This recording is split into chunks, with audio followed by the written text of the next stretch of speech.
All over southeast Wisconsin, you'll see yard signs for Donald Trump and Kamala Harris.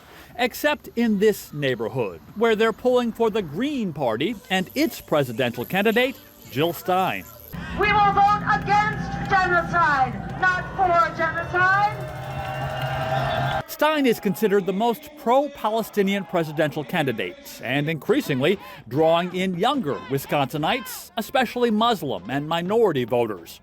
The Democratic Party tried and failed to get Stein kicked off Wisconsin's ballot because it said she wouldn't meet the state's presidential election requirements. Meantime, Robert F. Kennedy Jr. tried to get himself kicked off Wisconsin's ballot and failed.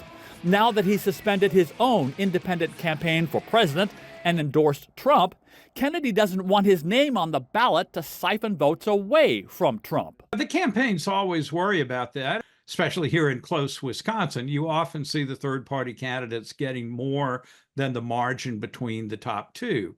So in principle, they could have swung the election. In fact, that's what happened in 2016. Jill Stein won more votes in Wisconsin than Trump's margin of victory over Hillary Clinton. So everyone's just assumed that Stein cost Clinton the state's election. That's really not true. Polls have shown that over 60% of the people that vote for Jill and for third parties would not vote if it wasn't for them because they reject the other two parties. If the Republicans are worried about Kennedy or the Democrats worried about Stein, they're not showing it. You think you're confident that that won't be an issue? We've been sending out a very strong message that a third-party vote is a vote for Donald Trump. And people know what's at risk in this election. Is that going to be a problem, RFK Jr. on the Wisconsin ballot for Trump?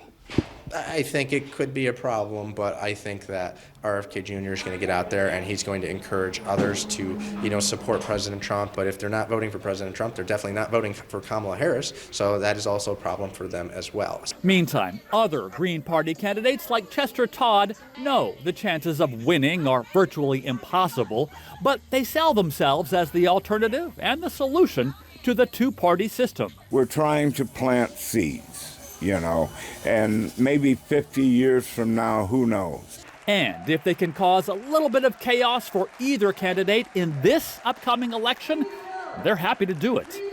Andy Roesgen, TRT World, Racine, Wisconsin. But it's like, I know baseball is